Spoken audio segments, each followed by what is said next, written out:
nek mati terus disetrum dadane ceduk nyawane arep metu mlebu meneh urip sedilo mati meneh wah ngeri ya Truk mula wong ki tumindak sing apik bapak ki tumindake apik kok lara ayo monggo wong tumindake apik ki nuwun sewu lho nek sedo mesti ngerti sedane sok kapan terus mesti kepenak mesem le sedo nek wong tumindake apik lha kok bapak ki tumindake apik ora tau tumindak apa-apa kok lara ayo berarti nek ngono bapak iki urung wancine tekaning pati wah wah nek ngono apa tenane pancen demit tenan kok ora wis yo mulih wae matur kok ndak malah geger negara Ngamarta aku ora seneng nek geger karo putra-putra Pandhawa utawa Sinuwun Mandros Ndara Werkudara terutama matur ngersane bapak mbok kanane bapak engkul mari apa matis wis pasrah sing gawe rep yo mangkat bae Truk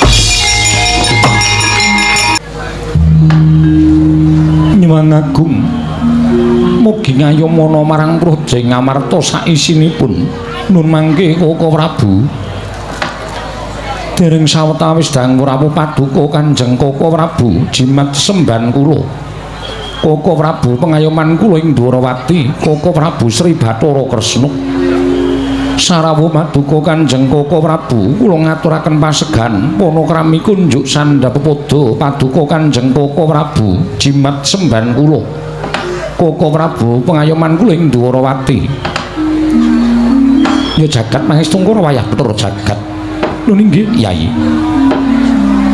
sakalangkung bombong raos sing manahipun ing Raka Indrawati dupi kula tampi timbalanipun kadang kula Yai Prabu Darmakusuma asung masganipun Paduka Yai sampun kula tampi karya bombong raos sing manah namung kepareng kula ngaturaken pudya pangastawanipun ing Raka kunjuk ngersa Paduka Yai Prabu kadang kula ing Ngamarta Koko Prabu kula pun dinggo jimat paripih dayana ning kasantosan mugi kepareng pinarak ingkang langkung sekeca wonten ing Datulya Praja Ngamarta dinten sakmangke menika Koko Prabu Yayi sampun boten kirang prayogi biswanipun rakanta ing Ndrawati wonten ing Praja Ngamarta titi kanggan sakmangke menika Yayi Koko Prabu kasinggihan mekaten miwah Koko Prabu Mandura Sarawa Paduka rayi para Ngamarta ngaturaken karaharjan tedhak Paduka wonten ing Praja Ngamarta Koko Prabu Baladewa jagat wasisaning Upadara wayah tur jagat Pathi Indra Jaladewaku Yai sakalangkung bombong raos sing manahipun ing Raka Mandura dupi kula tampi timbalanipun kadang kula Yai Prabu Ngamarta sawanipun ing Raka Mandura tansah pinanganing kawidadan niring sambikala durga mendhak kala sirna namung kepareng kula ngaturaken salam taklimipun ing Raka kunjuk ngersa Paduka Yai Prabu kadang kula ing Ngamarta Yai Prabu Darmakusuma kula pun dicundhaka panglingga murda amawahana kabagyaning gesang kula Koko Prabu mboten langkung kaskecakna pinarak ingkang langkung sekeca wonten ing Praja Ngamarta kawula nun sampun mboten kirang prayogi pisawanipun ing Raka ing Mandura dinten sakmangke menika Yai Prabu kadang kula ing Ngamarta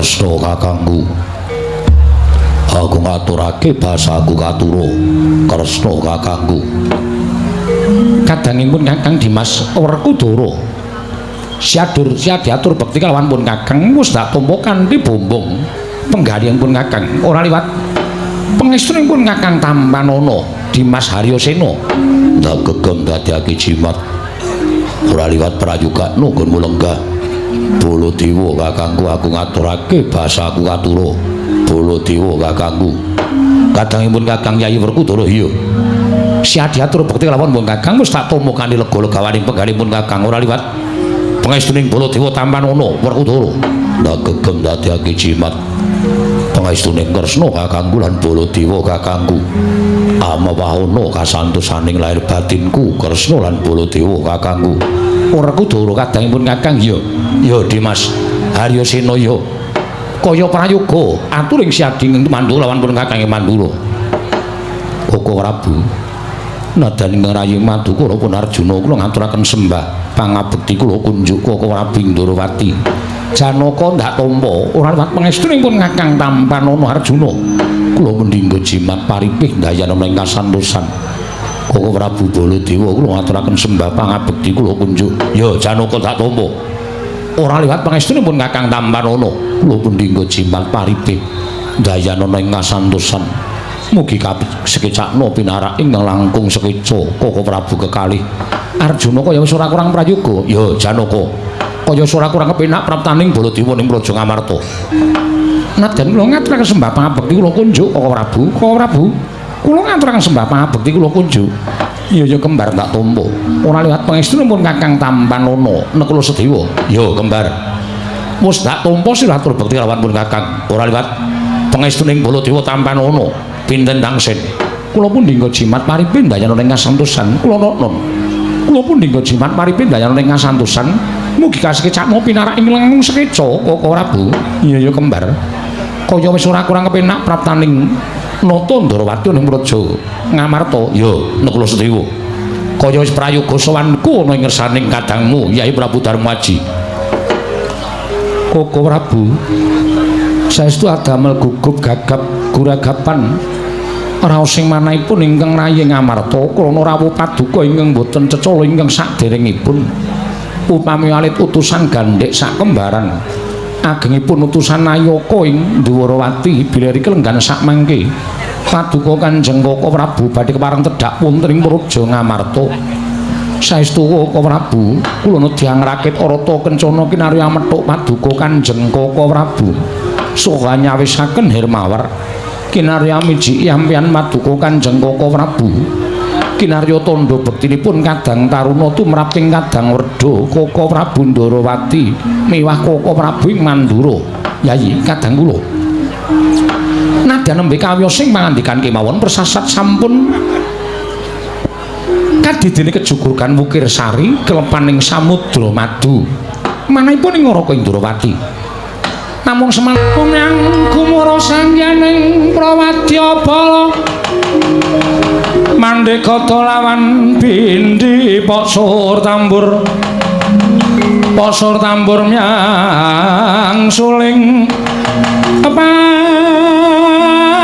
pandhen dalutak miwa bandara kakandha mawarna Pindha Jala Driyana Sri Kawuryan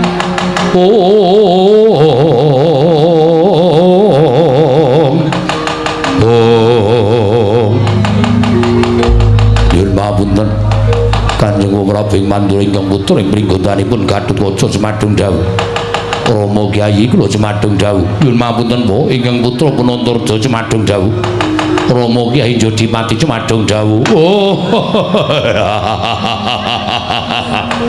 Wonten menapa sinuwun panjenengan ngawe sangganing para putra. Mboten kantun ingkang abdi kepatihan pun Prakuta kula Jumadung dawuh lho.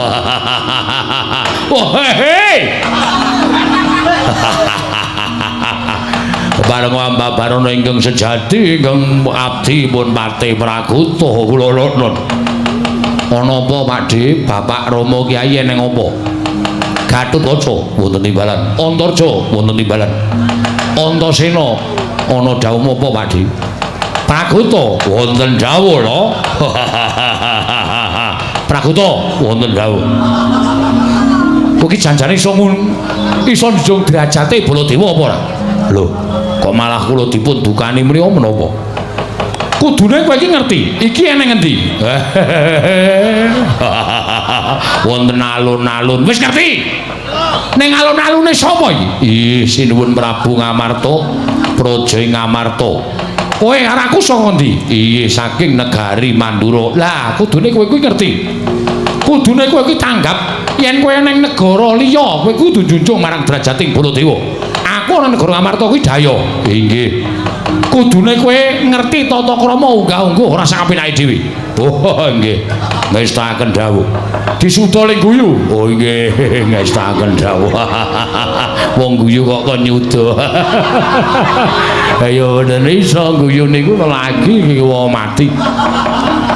ciri wanci sane ilang nek pun tekaning pati ning saora-orane dilongi nggih mengke kula timbangi Gatotkaca wonten timbalan Antarja wonten dawuh Antasena napa Pakde iki mau ana ing negara Ngamarta awakmu ing Mandura nderekake marang Yai Prabu Ndarawati ngerti yo yen to negara Ndarawati ketaman pegebluk akeh para kawula ing esuk loro sore tekaning pati sore loro esuk ketiwasan tumuli ayu Prabu Ndarawati maneka marang ngersaning dewa entuk sasmitaning dewa yen to Ndarawati bisa maluya nirmala temah jati yen to tinumbalan pustaka Jamus Klimasada wis lakon matur ngesaning Kyai Prabu Darmawaji lan peranganing Pandhawa padha jangkep nyarujuki yen to pustaka Jamus Klimasada diboyong marang negara Ndarawati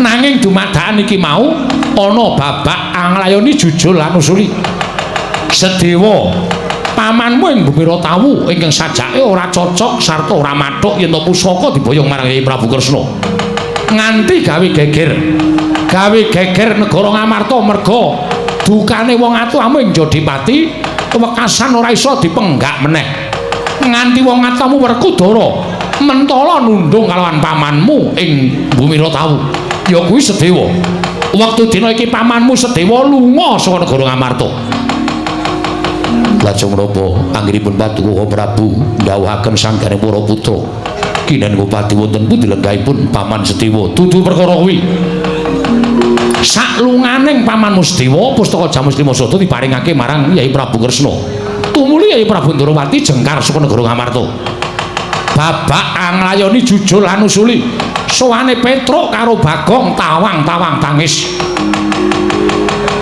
tumuli nalika semana Petruk karo Bagong prasaja yen to Semar nandhang loro monggo wis madal saliring usada tumuli nalika semana Petruk matur Semar bisa maluya ning Nirmala Temah Jati jadil mamulya yen to Pandhawa 5 cacahe rawuh ana ing Karang Kadempel sinambi mundi pustaka Jamus Klimasada nalika semana Petruk kaget lha kok dadi Pandhawa mingkari papat ora ana sawaning Raden Sedewa Yai Prabu Darmaji prasaja yen to adhiku Sedewa ditundung karo bapakmu ya kuwi Werkudara walah dalah Petruk nesu Bagong muring ana negara Ngamarta nguman-uman karo wong atuhamu ya kuwi Werkudara mula kang saka kuwi Petruk karo Bagong dina iki bali ning Karang Kadempel aja nganti wadul marang wong tuane dandang dikandhaki kontul kandhake dandang iki mamu wakmu Mandra wis arembuk karo si Werkudara supaya anak-anak nyandhet lakune Petruk lan Bagong ning aja mbok pulasara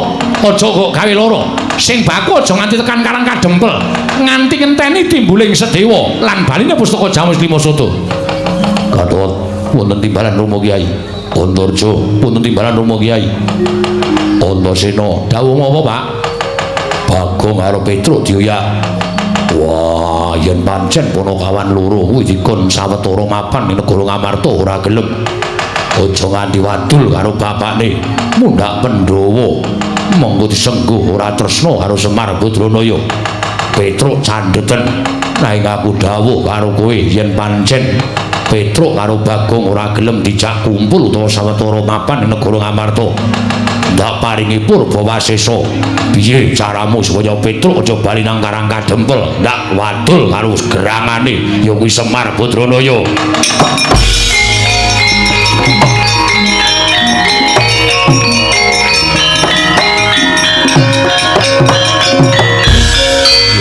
iki Antasena ngapa iki instruksi kusike sadurunge aku menyang sadurunge aku ngoyak karo Petruk aku tak matur karo bapak Antasena karo matur apa bener ngendikane Siwa Mandura nek Pandhawa saiki mingkari papat yo sing lunga pamanmu Sedewa sebabe pamanmu wani karo aku wanine perkara apa wah bocah mendem arep apa aku takon adile wong takon ki diwangsuli aja duneki wong mendem aku takon karo bapak sebabe paman Sedewa tok tundung lunga pamanmu ora sarujuk pustaka Jamus Klimasada diboyong ning Ndarawati paman ora mathuk ora sarujuk terus bapak nesu yo dasare paman ora sarujuk ora mathuk ora iki Antasena ngopo sik sampean meneng sik iki rembug aku karo bapak ora janjane kowe iki arep ngopo lho aku nlesih perkara iki ora ming nyarujuni dawuh wong tuwa ning kabeh dawuh wong tuwa ki tak timbang tak saring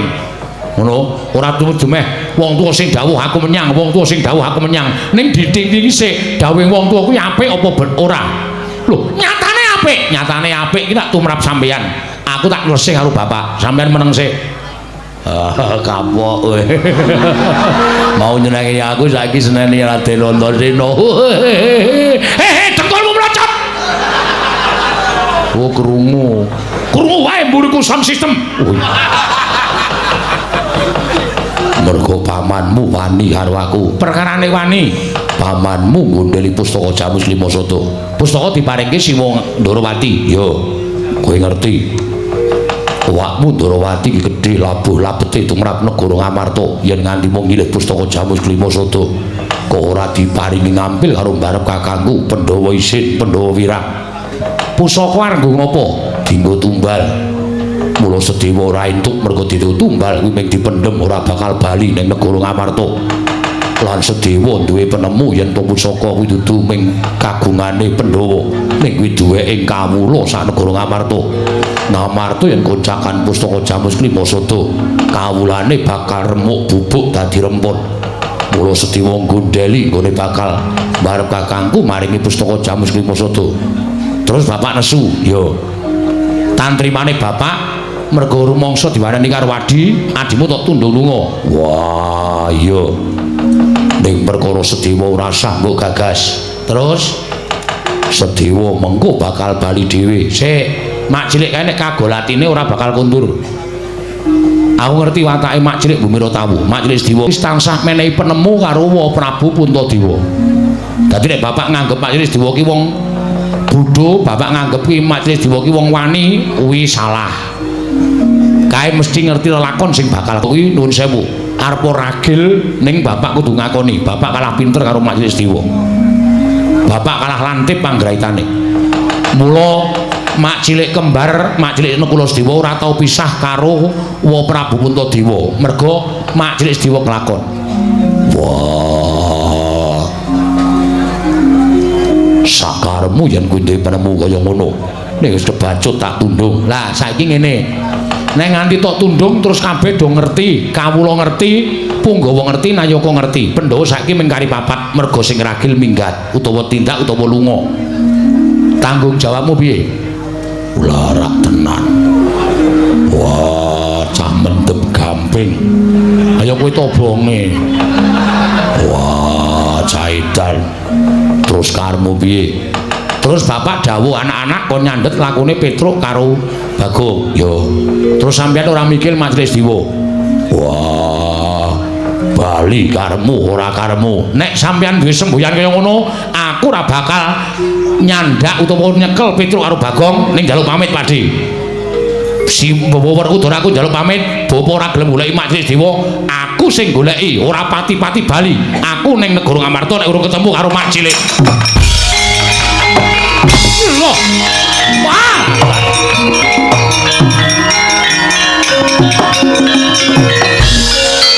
kok dadi kaya ngene iki anane iki piye wis ben wah dasare aku ora seneng di anak Antasena siji wani karo wong tuwa angka loro nek tak kongkon susuke dipek ku perkara susuk dipeke kok wah loro ati boyo nembung Pak iki tak bek Pak iki tak bek ngono kok mung wonten disak edan mula terus yasa apa-apa wah lha iki terus piye rasa nganggo Antasena Gatot wonten timbalan Wontorjo wonten timbalan mangkat to golek ana Petruk karo Bagong kendi ngene ketemu jaen supaya ning negara Ngamarta luwih dhisik aja susu bali nanging yen to bergugung utawa waton sak karepmu ning aja mbok piloro nun iki ngestaken dawuh nyuwun pamit nun iki ngestaken dawuh nyuwun pamit Rama Kyai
kaliyan putra lamun kawekasan yeka wisanggeni maya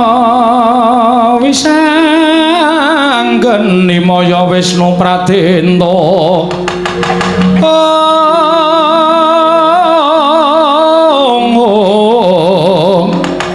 wisanggeni maya Wisnu Pradenta ya jagat mangsungkur wayang loro jagat lah lah kok ora pisan ora pindho nggonku tansah kepengin gawe becik marang katentremaning para Pandhawa lan wutuhing para Pandhawa utamane tentreming negara Ngamarta mesti Kang Mas Jodipati ingkang tansah paring duka kelawan aku dianggep Kang Mas Jodipati kuwi wong sing bener dhewe ana ing Pandhawa lan ana ing negara Ngamarta ning upama aku wani dosa apa ing bakal tak sandang jer panjenengane kuwi kadang werda minangka dadi suling wong tuaku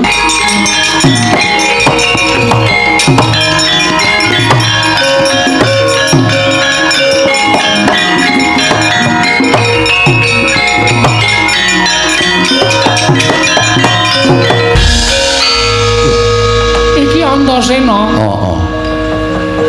Tak goleki elek. Lho. Goleki aku ngopo? Sampeyan arep endi? Aku arep lunga mergane ditundung bapakmu. Aku wis ora kanggo ning negara Ngamarta. Wis gunane apa aku ning Ngamarta nyatane ora dienggo. Lah nek aku deku-deku ning negara Ngamarta ora padha karo aku mirang-mirangke karo awakku dhewe. Ora dienggo kok isih klesotan ning Ngamarta ki. Aku ki wong duwe rega tumraping awakku lho. Ya. Ki mau nek sampean ngerti mesti sampean marem. Lho, maremku apa? Bapak tak unek-unekke. Tak unek-unekke perkara nundung sampean. Kok sik to? Kakang Mas Werkudara kuwi bapakmu nek kowe ngewangi karo aku nek nganti kowe dikatutke salah, kowe ditundung lunga, ora masalah. Ora masalah piye? Ora ana perkarane aku tundung ngono, Bapak. Aku melu lek Sediwa. Melu aku? Heeh. Aku ki ora duwe kasatriyan, aku saiki dadi wong ngelono, tegese aku ora ndek papan. Ora apa-apa, mengko kontrak wong loro. Utawa kot apa? Kot. Kos kok kot. Heeh. Kos. Ya. Antasena? Piye? Lelakon iki lelakonku, kowe aja melu-melu. Najan aku ngerti kowe iki tresna karo aku. Nanging perkara iki tak sandange. Terus kowe ora usah melu aku. Ora melu balik, ora. Ning kowe ngrampung ana kana negara Ngamarta gawenan Padang. Gawenan Padang ngendikane balik sing dikersake. Ponokawan Petruk karo Bagong iki lagi anguk-anguk ana ing juranging kasangsaran. Ngerti aku? Mergo Bapa Werkudara karo Pak Di Baladewa akon kadang-kadangku kok nyandhet lakune Petruk karo Bagong. Nah, yen nganti kadangmu pringgondani kakangmu jangkar bumi kingko gendak sikara karo Bagong karo Petruk apa kowe ora mesake? Mongko dheweke dikongkon Semar loro. Ora kok Lik kok ngerti kabeh. Ngerti wae apa rumasamu aku ora was kita kaya Pakmu Gedhe Ndarawati apa piye? Aku ki ya sok nolak udan barang. Weh lah edan. Ya yo madeg panarul mak apa? Rasa sembrono. Ya. Ewangono. Ya. Yen perlu wong tuane gawenan isin. Wong tuane sapa? Wong tuamu. Gawe isin piye? Sing ngakon anak-anak iku nyekel Petruk karo Bagong rak bapakmu to? Heeh. Bapakmu ki lagi keblinger. Pancen bener wae nek karo wong sing ditresnani ngono sapa-sapa dikalahke. Kaya to karo tresna karo Sinuwun Prabu Ndarawati, Siwun Ndarawati. Sampeyan barang ditundung lunga karo ponokawan barang Mentala. Ha to? Iya, engko tak gawene isin. Gawenan isin ya, ora usah kuwatir. Aku sing arep gawe isin bapak. Wis ben kapok. Iya. Nek ngono Petruk karo Bagong susulen. Oh iya. Lah Pak Lik, aku tak lunga. Kundur ora. Bali aja kuwatir to. Aku bali ning mbuh kapan? Ora suwe-suwe. Ora. Sangurung. Wis. Rasa ngapusi lho. Tak sili ora apa-apa. Oh, anggapmu sugih kowe apa piye? Aku kuwi satriya Mbumira Tawu mung kalah sugih karo wong ngrandu gumbala ora perkara kuwi tindakmu rak kesusu mbok menawa ora iso nyaut sangu iki aku ana dit 400 gawanen sik engko balekno 950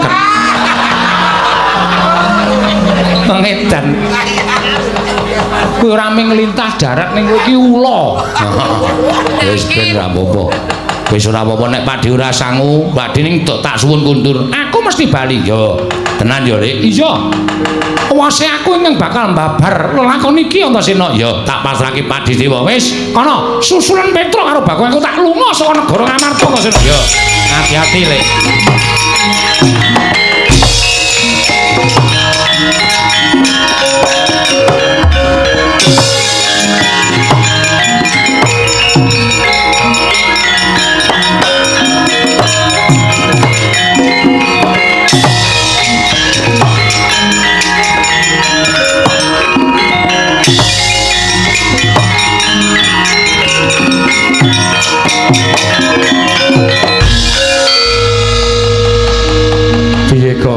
ayo wis Semar modar iki. Wis.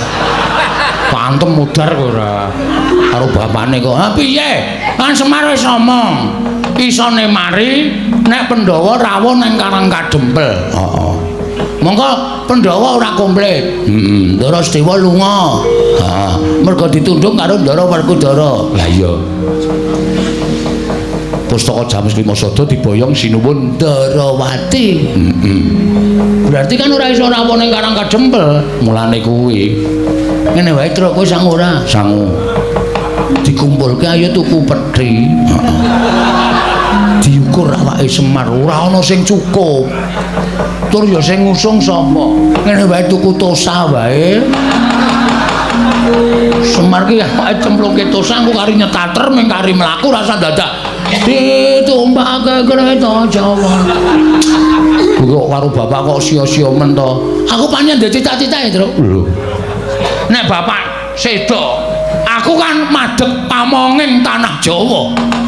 Duapure kaya ngono. Aku iki pamonging tanah Jawa ki sing arep percaya karo kowe sapa? Lho anak buahku. Baron Bagio. Tapi ya orang gleleng. Loro kae wis percaya wis aku ora butuh kepercayaan sapa-sapa. Angger takon ngomong apa siap. Heeh. Takon joget we manut kok. Bola apa kan karo duit ya, Truk. Ah iya. Wong waras we karo duit, jogetnya 100, joget tenan ya, Truk. Ah iya wis ben nengki wae ora. Iki awak dhewe ndang bali nang Karang Kadempel matur kersane bapak. Aku percaya, Gong. Nek bapak midhanget atur awake dhewe Pandhawa ora komplit, Pustaka Jamus Lima Sada ora ana, bapak mesti gregah wungu malah waras. Kuwi nak panyokro bawahmu. Ning iso bapak tok bisiki nang kupinge, Pak, Pandhawa ora komplit, Pustaka Jamus Lima Sada ilang terus mantane terus pendana. Terus anu nggon komputer mak. Kuwi opo? Kuwi lho, nggo mriksa detak jantung kuwi lho. Nek isih urip nak titit. Nek mati terus disetrum dadane. Ceduk. Nyawane arep metu mlebu meneh. Urip sedilo, mati meneh. Wah, ngeri ya, Truk. Nggih. Mula wong ki tumindak sing apik. Bapak ki tumindake apik kok lara ayo. Monggo wong tumindake apik ki nuwun sewu lho. Nek sedo mesti ngerti sedane sok kapan, terus mesti kepenak, mesem le sedo nek wong tumindake apik. Lah kok bapak ki tumindake apik ora tau tumindak apa-apa kok lara. Ayo. Berarti nek ngono bapak iku urung wancine tekaning pati. Wah, heeh. Wah, nek ngono apa tenane? Pancen demit tenan kok ora. Wis yo mulih wae. Matur kok ndak malah geger nek negara Ngamarta aku ora seneng nek geger karo putra-putra Pandhawa utawa Sinuwun Mandros Ndara Werkudara terutama matur ngersane bapak mbuh kanane bapak engko mari apa mati wis pasrah sing gawe urip yo mangkat bae Truk. Putus.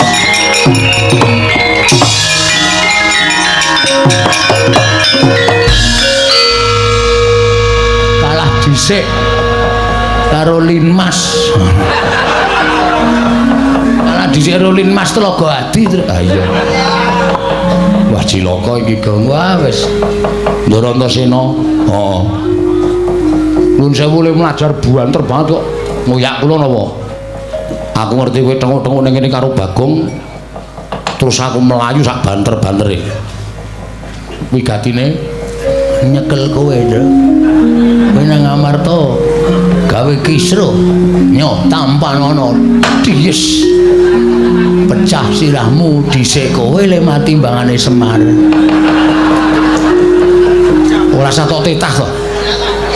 Ngendikane iki men ngendika dhewe kok ndak kowe sing nemtokke lakon apa piye? Urung karuan kok ya. Weh, Ndara Antasena nek wis ngono kuwi nyemelangi lho. Nuwun sampun Den. Sampeyan rawuh mriki dinuta Sirul Mandura ora? Dinuta Kang Rama ora? Modar. Ora. Ning diutus Prabu Puntadewa. Kon hukum gantung karo kowe Pedro. Kono minggatno. Kono minggatno. Senengane ngedeg-deg iki ora. Wedi rewe. Ayo wedi kok diwultuku mati ora wedi. Mula takon sing apik. Lah terus kersane diutus sinten? Ora ana sing kongkon. Modar kowe.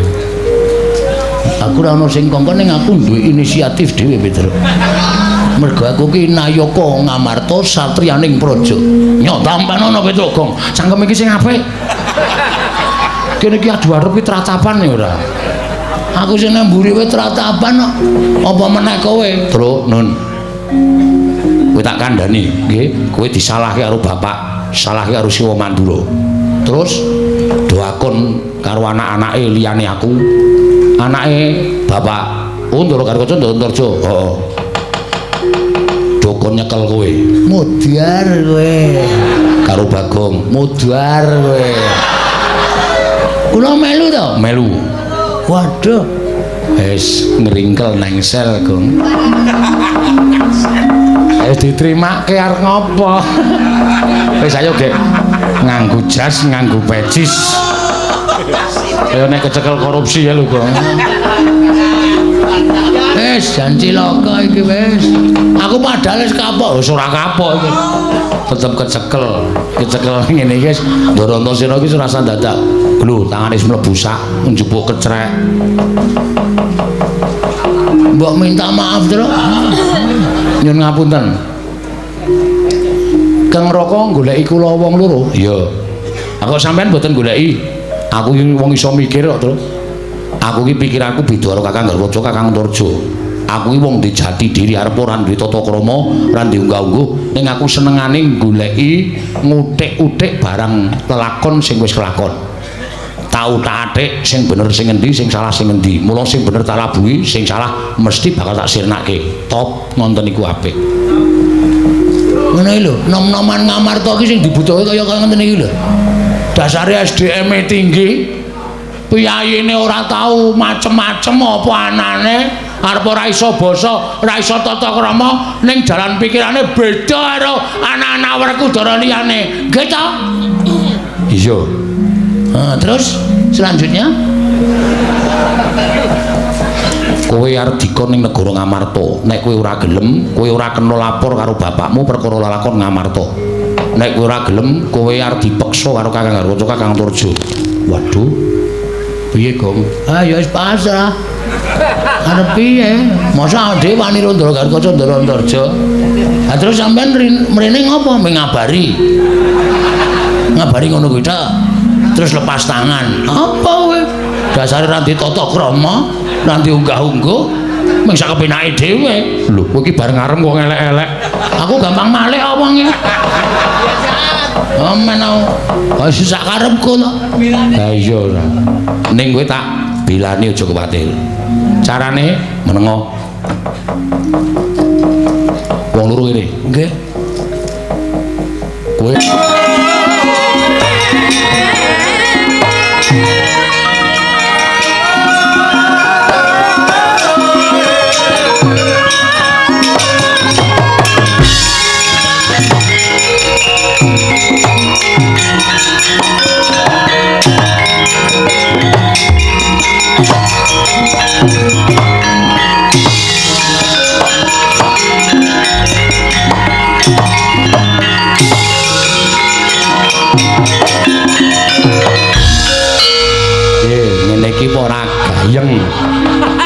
gayeng pripun?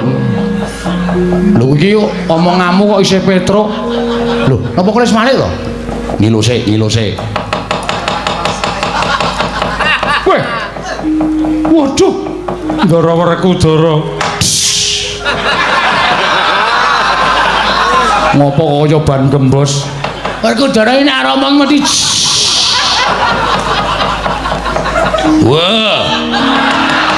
Wah, kurang gede. Pripun? Kurang gede. Kurang gede pripun? Suarane bapak iki gede. Coba. Gede ki sithik. Ngono njebluk. Ora.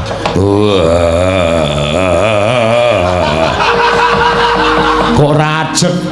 Anu pentile bosok. Coba tak cobane yo, Pak. Wah. Onto sinduk. Wah, tutuk mutar. Anak lanang onto sinduk. Ya. Aku ngaturke bekti ngatur ya, Pak. Tak gegem. Bahasaku tampan. Bahasa apa? Bahasa daerah. Apik. Pak Di, jagat diobati jagat Pangestu Koro. Nggih, Antasena nggih. Wah, Pak Di Mandura aku ngaturke bekti ngatur. Yo, tak tampa maksudane Pak Demu tampan ngono. Lah gegem dadake jimat. Adikku Di, adikku. Werkudara.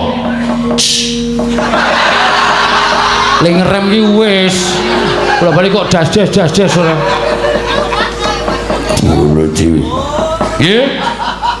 Bolo Dewi. Kurang guyu gong ndak konangan. Iya. Bolo Dewi kekengku. Yayu padha Raharja. Beda. Lho. Aku karo Raharja beda. Aku Werkudara Raharja bakul bakso.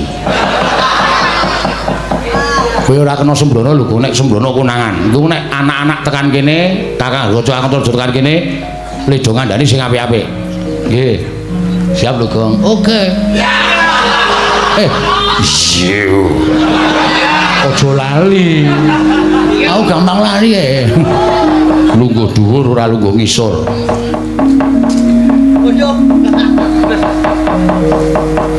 Wah kok kedhuwuren. Pak D Baladewa rada mundur. Semantel. Jenanangan. Loh, Werkudara ngapa? Midak sikilku. Iki iso badar iki ora. Wis ya. Ngono wae aku tak ambles bumi engko nek Kakang Garukaca Kakang Antarjaya tekan kene kandhanono utawa kowe ngaku Baladewa tenan. Ngono do bingung senenono.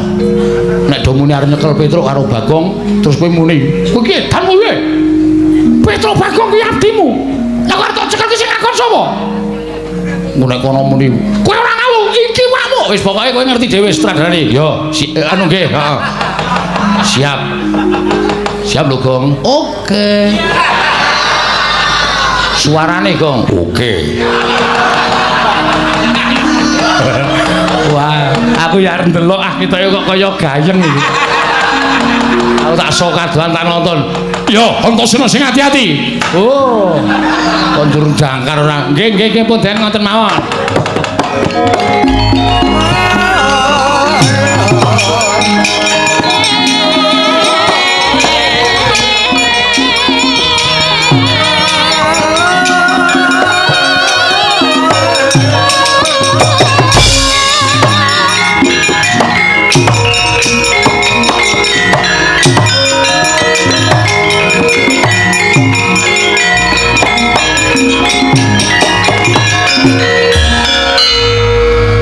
Jagat diobati jagat Pangestu Koro. Werkudara. Werkudara. Apa? Werkudara. Apa? Iki kok kaya ora pangling. Iki anakmu Pringgondani. Dasar. Dasar apa? dasar para nyata. Perkarane ngumet. Gatot. Piye? Gatot. Iya anakmu Gatotkaca. Tutupono. Tutuka kok Tutupono. Tutupo. Ngaturaken bekti kula Kunjawa Gatotkaca tak tampa. Pengestune wakmu Mandura tampanono. Kula menika jimat Rama Kyai. Kula aturaken bekti kula kunjuk. Cah bagus. Gatotkaca. Tak tampa. Pengestune bapak tampanono. Sing ajeg. Iya. Perkarane gagal.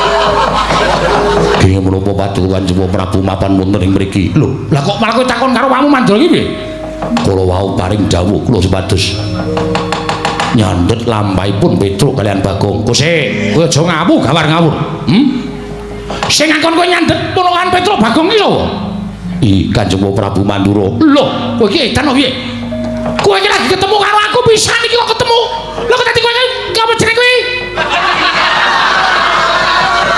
Lah kok dadi aku akon karo kowe kok nyandhet Petruk karo Bagong kuwi nalane piye coba to? Kala wau paring dawuh pilih Petruk kalian Bagong badhe mboyong Pandhawa. Nanging Pandhawa kantun papat. Lho, edan, mengkari papat. Iki Monggo wonge 5. iki Lah kok menjadi papat? Paman Sedewa Kesah Adri menawi Kanjeng Rama mangke Petruk Bagong wadul kalian Kyai Semar tumunten kula dipun dawuh supados ngoyak Petruk kalian Bagong supados sak mangke kula nyandhet lampahipun Petruk karo kalian Bagong. Edian. Iki mesti ana wong madha rupa karo Baladewa. Mesti ana wong madha rupa karo Baladewa. Aku ora nrimake lakon iki. Aku ora rumangsa dawuh karo kowe. Gatot. Wonten dawuh Rama Kyai, kowe aja ngawur. Aku ora dawuh apa-apa karo kowe. Yen kowe ngarani wong tuwa dawuh sing ora-ora. Kowe ngerti dhewe yen to Petruk karo Bagong kuwi. Kuwi abdiku. Kuwi ponokawanku. Kuwi katresnanku.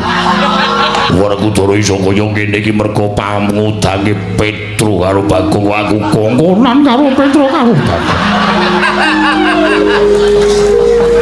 Supaya nyekel ora ketemu nalar, ora ketemu ngakal. Wah, ora minggat aida kowe.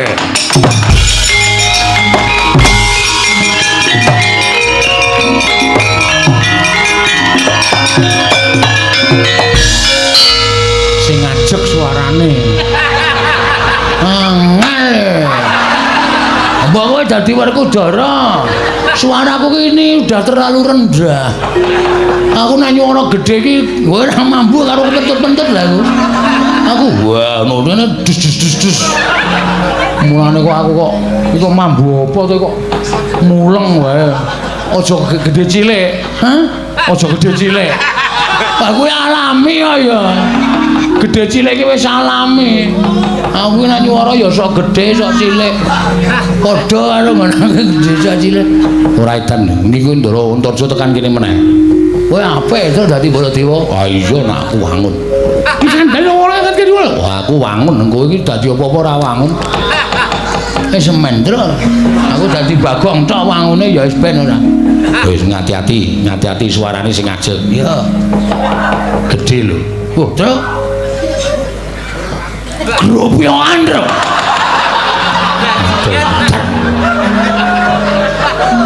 Saiki nandani nek ana patroli ngono lho. Dadi ngono ae.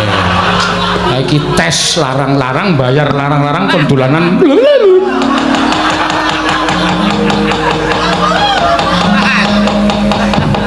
Ya ayo. Nek Ndara Antarja tekan kene ngati-ati lho, Gong.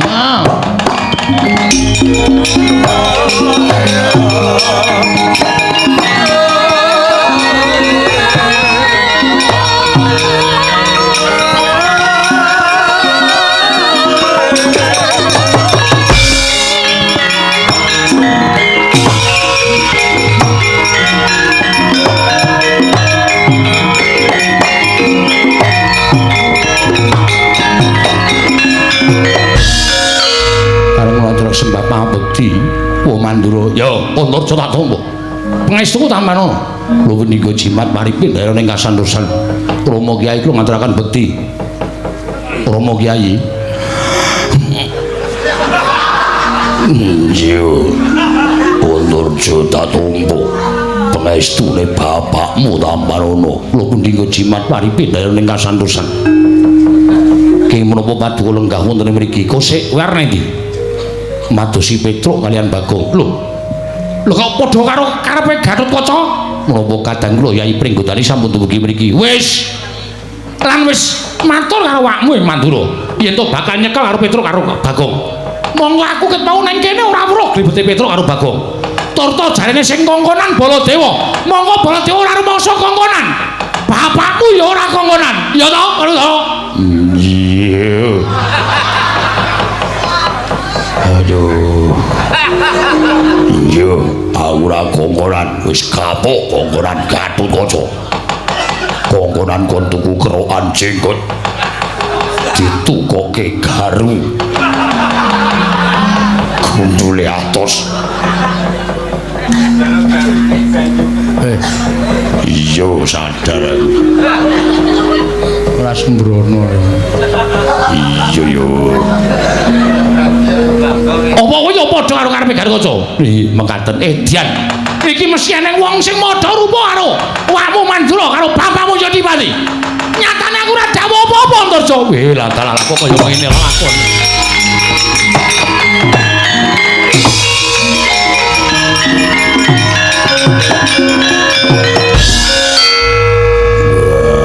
Wis. Wis lunga. Wes. Wis lunga wis wah. Aku iki ngomong karo merem. Oh.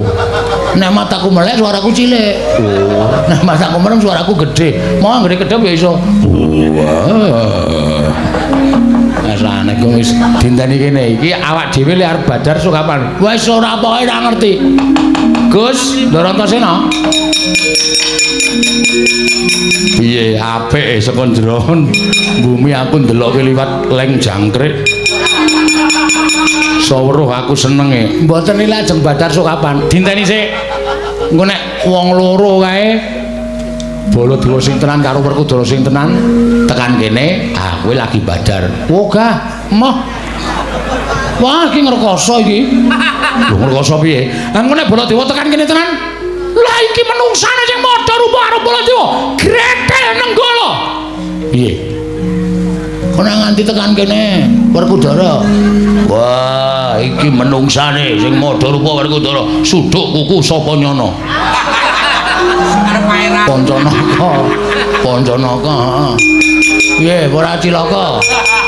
Wong biasane dagelane pon kacamata kok sampa nyono. Ya ganti ra kena. Ming sakatane dienggo kembang-kembang. Dadi ora usah wedi, saiki semingkir sik. Engko nek kira-kira kono do nesu goleki pethuke. Nek aku diajar, kowe iki ra krasa lara mergo saka daya kekuatanku. Pondorino. Piye? Aku randi kuku. Tak goleki gedang. Ya. Engko diagem. Iya. Nek nggo nyuduk. Ora apa-apa mlenyek malah gayeng.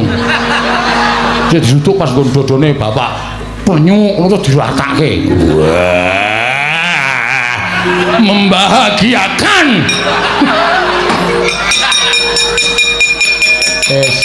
Dorene sik. Ayo, Gong.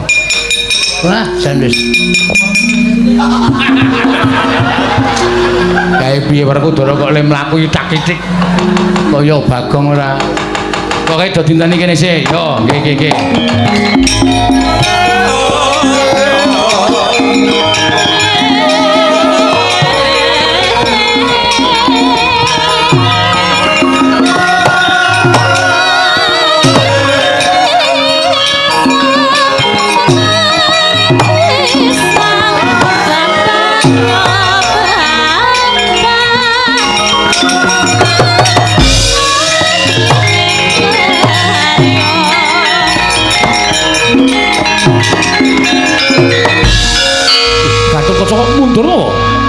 Kula menika malah bingung kok. Bingung piye? Menapa ketemu Kanjeng Prabu kula wau pinanggih kalian kula. Ketemu piye? Kula pinanggih kalian Prabu Mandura. Ketemu karo aku piye? Wonten ing mriku kula pinanggih kalian Prabu Mandura. Prabu paring dawuh mboten dawuh supados kula nyepeng Petruk kalian Bagong. Kose.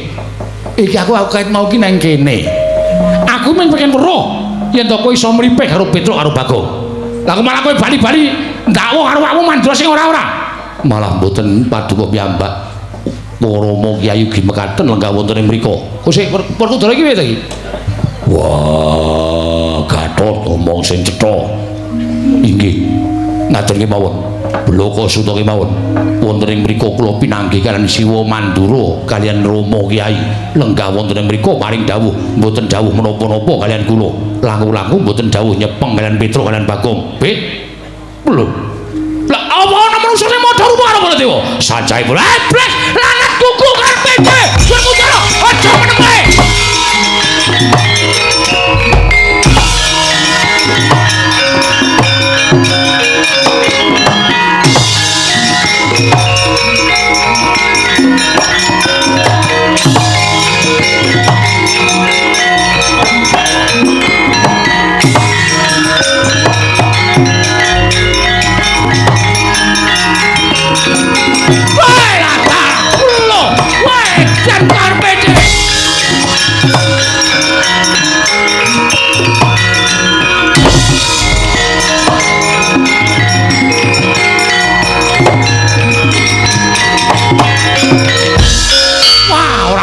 Jane wong daplok menungsa ora tatanan wani madha rupa Rata Mantura Prabu Baladewa.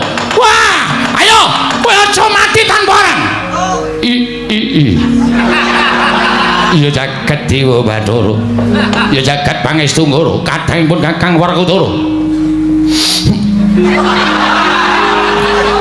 Jlamprong kakangku apa?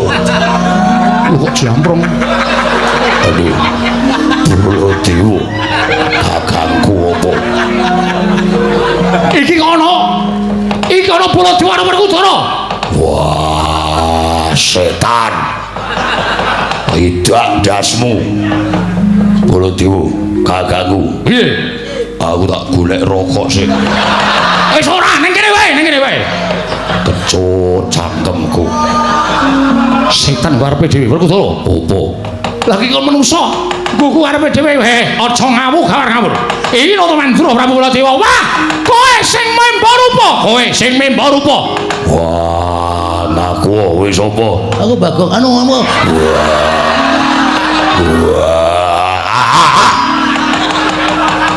Aku Werkudara. Wah, setan. Banjal maning. Batur suarane ora pangling. Wah, kuku karepe greden kala moncar dening aku, Pak. Wah!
Kecekel kok bangga.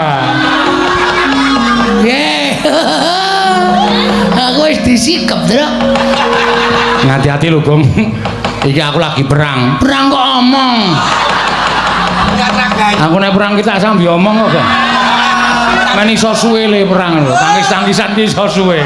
Kadang kula tak nggo mikir liyane ngono. Bal-balan mbong apa? Wah, Bagong. Nggih. Wah, ngopo dadi Werkudara? Mboten ngerti. Wah, ora ngaku. Ngaku. Sopo sing gawe?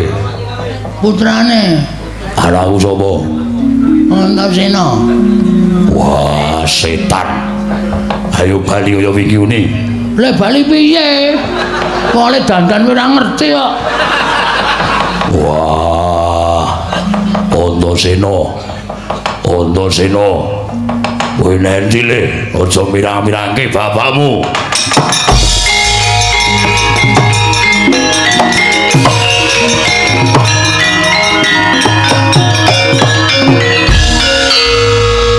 Ngopo?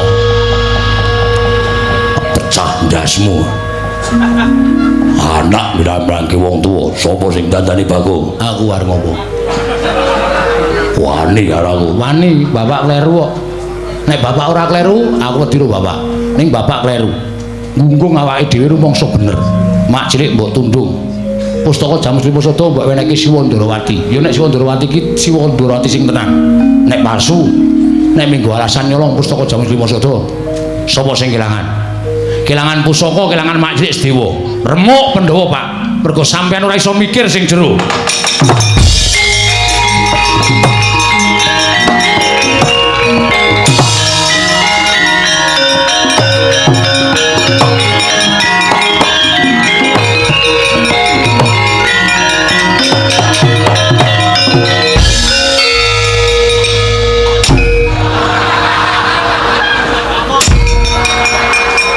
Kaya nglelengi ra jamak-jamak. Dadi Werkudara pisane sapa-sapa ditendang.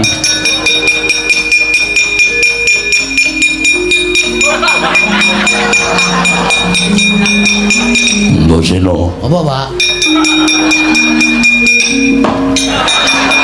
Kowe Bagong. Ah iya. Begini kowe cemburu. Aku duta Bagong muni apa Pak kok kowe serik atimu. Aku Werkudara sing tenan. Wis ngerti. Mula aja sok gawe lara atine wong liya. Mak crita tunduk ya lara atine padake ora. Antasena. Dalem, Pak. Piye kabare ibumu Rangayu? Ya apik. Wah, aku kangen. Wasu. Kowe senengane ora bebeda to, Gong ora. Kangen ya. Ya engko tak temokke karo ibu. Nan, ora. Tenan ora mempeng bae. Oh, iki Pak. Dadeke kaya wingi uni. Bareke aku wegah ning kene tengok karo padha-padha Werkudara. Presani karo para kawula isin. Yo kene, bapak melu aku. Nendi? Ganti. Wah, mbok rasa. Oh, ora usah tekan esuk arep ngono kuwi malah entek-entek ora. Wis malik ya. Tiwas mempeng. Jan nyenengke tenan. Wis, saiki bapak piye? Wah, yo. Iya piye? Wis kebacut, Pak. Sego wis dadi jenang ora pulih dadi jenang. Mula wektu dina iki rampunge perkara iki kudu dipetung nganggo nalar sing ganep. Aja grusah-grusu. Hae Baladewa wakmu Mandura gelut. Pakde.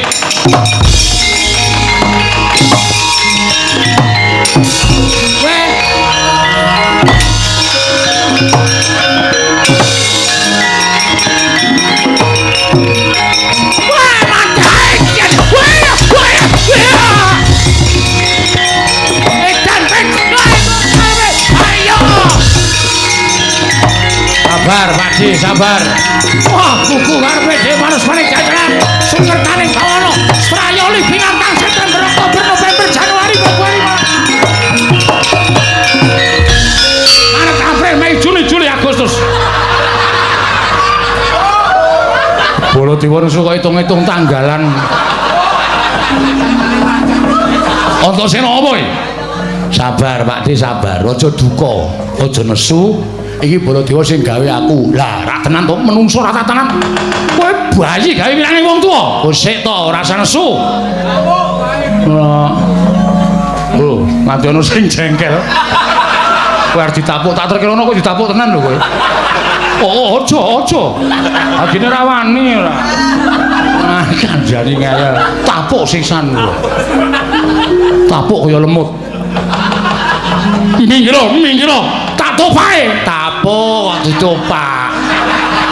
Wale omong. Ora iso kuwi. Iki gaweanku. Lho, gaweanmu piye? Iki Petro. Lah, ra tenan to. Wah, mulane suarane padha karo aku. Ah padha wae.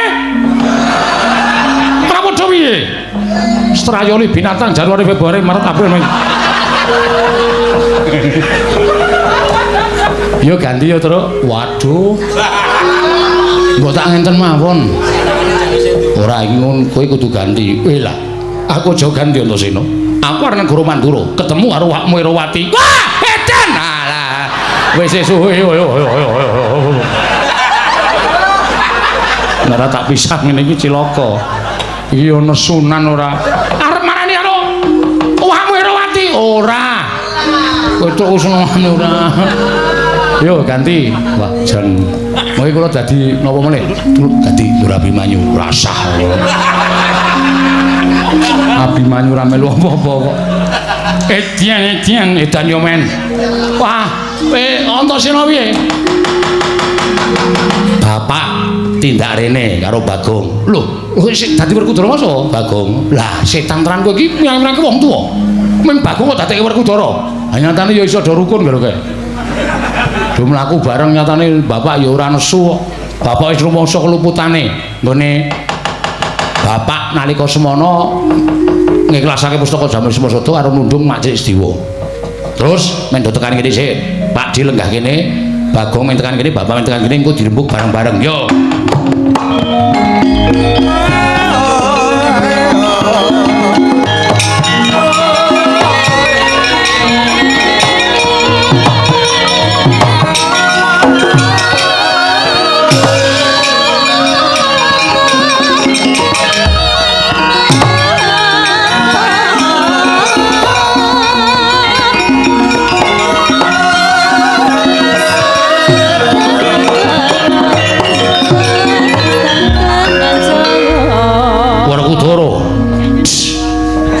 Wis to gong iki apa? Lelinggo kuwale Ndara. Wah, kowe disiki kok. Lho, iki sing nang mburiku sapa iki? Bagong Edian. Kuwi apa kowe? Sing nang mburiku kudune Werkudara. Kowe. Pindah.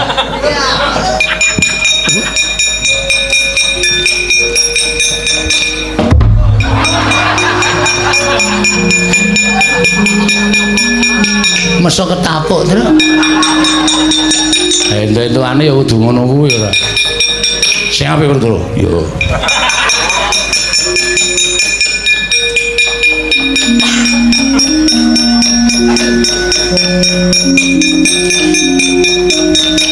Baladewa kakang.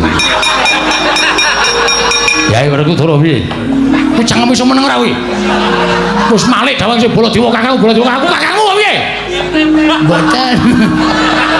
Ah ya karang ketonto ya terus. Ah iya. Bapak wis nglenggono keluputan. Pak Di, aku tak matur karo Pak Di. Ora perkara piye-piye ning aku apal karo pambeganing Mak Cilik Sediwa. Apal perkara piye?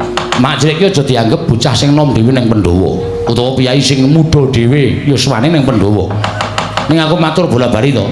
Siwa Darma Kusuma wae pendak-pendak taren karo Mak Cilik Sediwa. Mula ngendikane Mak Cilik Sediwa perkara pustaka Jamus Limasada kuwi bener. Lah saiki ngene. Nek upama ketratase pusaka kuwi dicidra karo menungsa sing Membanata Ndarawati lan saiki wis langkung nggawa pustaka Jamus Limasada. Saiki aku tak takon, sing tanggung jawab sapa? Ayo. Nek perkara lungane Mak Cilik Sediwa sing tanggung jawab Bapak Werkudara. Rama Jodipati, mergo sing nundung Rama Jodipati. Nek perkara pustaka Jamus Limasada kuwi piye sing arep tanggung jawab sapa? monggo sampeyan rawuh ning negara Ngamarta ndombani nata Ndrawati gede nyuwun ngampil pustaka jaman Bima Sada. Ya ora. Waduh lah terus piye? Ah, iki nek gelem menggalih nganggo nalar sing garwa lan adu plegak-plegu kabeh to. Mula perkara iki wajib dipetung. Ning iki mau nyatane wujude blegere Yayi Prabu Ndrawati. Saiki akeh wong sulapan. Tenan lho. Penginane kula ketekan Petro niku ya entek-entekan. Ono wong liya nyandang Petro maling gen kula entek-entekan. Apa kok? Heeh. Jam piro teko? 1:30. Aku 1:30 ning gonamu iki. Wah, berarti kowe tenan kowe. Kene terus tak dol. Kowe ditagih semaya wae kok. Ora tak ngonone tegelan, ora tegelan tuman wae kowe ora.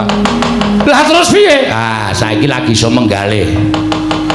Bareng wis kelakon terus tembunge minglah terus piye? Lah iki nang kene iki sing ngeling rembug nang kene iki Pakde.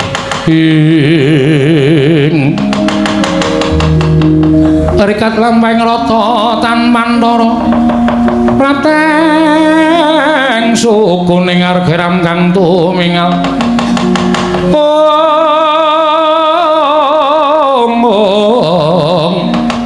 Ram kang tumingal dendeng saengga praja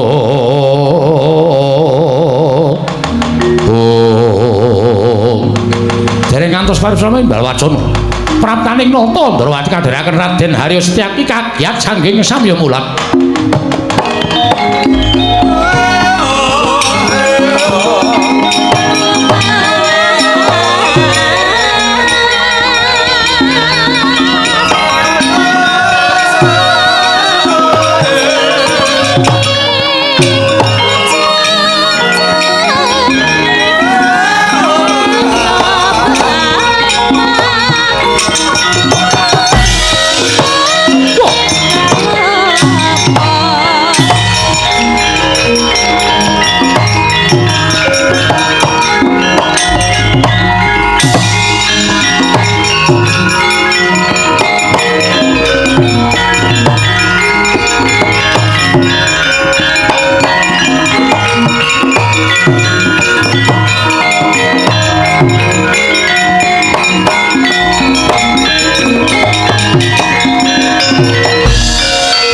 Sinayeng manglung mintonaken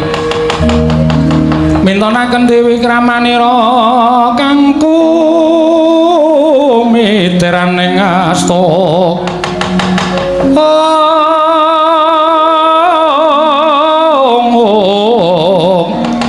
kang kumiteraning asta aning asta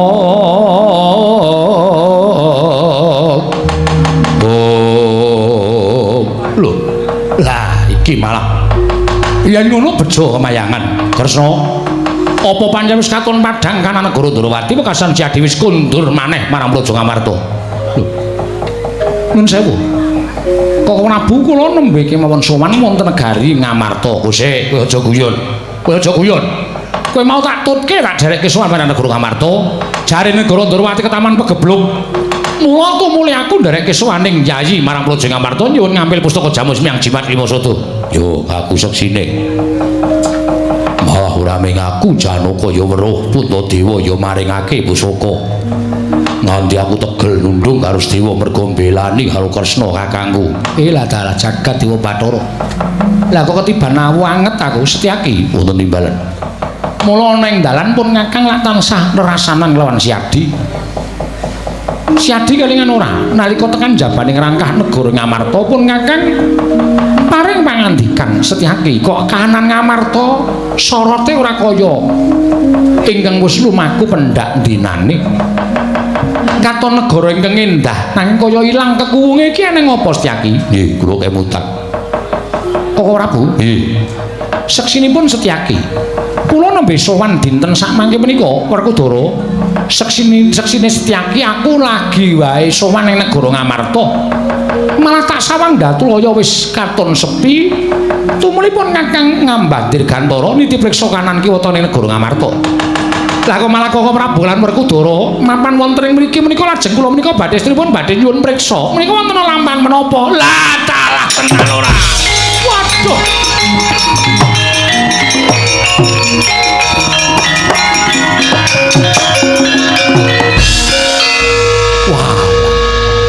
ngrucut ucape Antasena. Kandhane kok kapok ora. Pak, oh, korban adimu lanang sing tok labuhi ora ana nyatane. Waduh. Sak kira ki nek arep waduh. Ora waduh iki wis kebacut kok waduh. Wah, Sedewa, aku njaluk ngapura. Iya Dimas, ora dadi ngopo ya iki? Ngopo to, Bu? Suwene meneng wae kok cerewet to lah.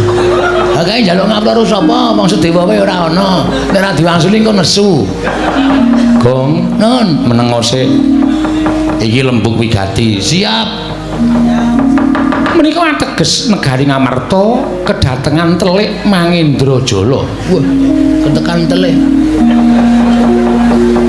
Ingkang dusta pustaka Jamus Nyajimat Limasada.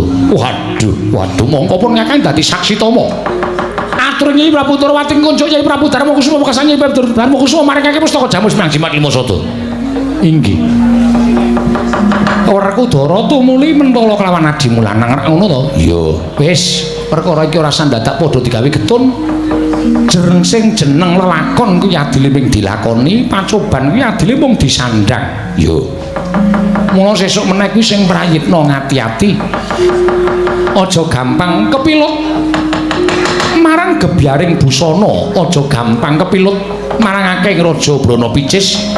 Aja gampang kepilut marang esem kang manis sarta manuhara. Ing saknyatane kuwi bakal dadi racun tumraping para Pandhawa. Yo, aku njaluk ngapura, Dara. Iya. Janaka Yai Prabu Darmakusuma dikanthi derekno Tindak menyang ndi? sowan ning Karangkadempel. Petro, dalem. Bapakmu piye? Lho, sampean pun pirsane bapak loro. Wis. Pun dilek? Durung. Waduh. Beto napa? Ora nggawa apa-apa wis. Wah. Jeruk-jeruk ora masalah. Sing kecut wis. Nggo linu-linu untu ya, Tru. Mangane linu uripe. Ha iya. Tolong linu untune. Ha iya. Sowan ana ing Karangkadempel, Udara. Yo.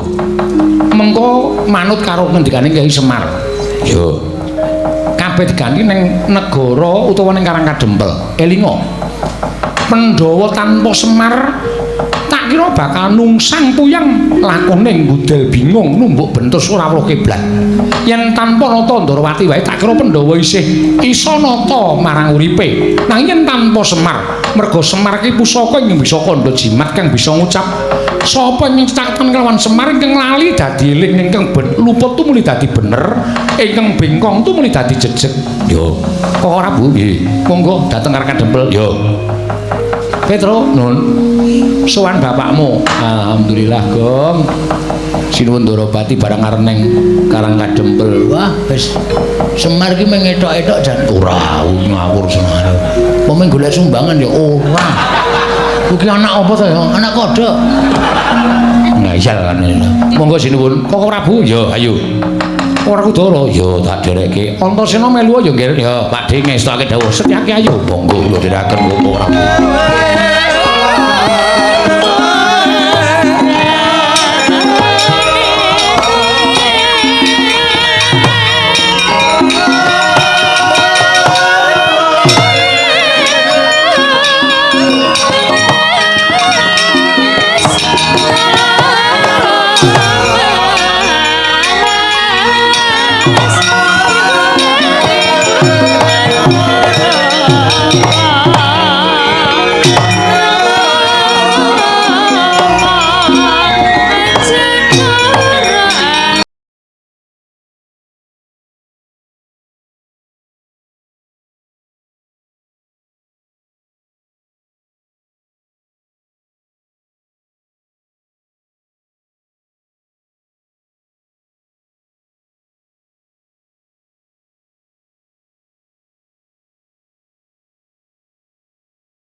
Semarika den prayitna semuriris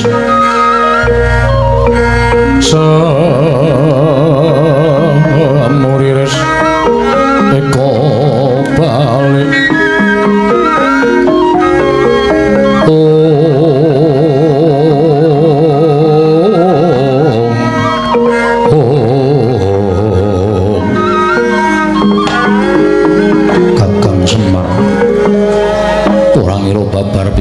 Jepara penging diaturake Petruk kelawan Bagong panjen kasunyatan teka Kakang Semar nandhang raga ingkang kaya mengkono Kakang. Kakang Semar iki Janaka bendaramu ing Madukara. Kakang Semar waluya nirmala temah jati jati temah mulya ilang lara ingkang sinandhang dening Kakang Badranaya. Kakang Semar yen to pancen Kakang Badranaya kuwi darbe pepinginan marata gagi aja terus amilalu apatrap kaya wong nandhang raga nanging gage wungu. Kakang Nayantaka matura marang para Pandhawa ingkang kabeh padha rawuh sumanana ing Karang Kadempel Arjuna Werkudara menapa apa dene Yai Prabu Darmakusuma ingkang wis padha rawuh ning Karang Kadempel kabeh mung mituhu marang kersane Kakang Badranaya.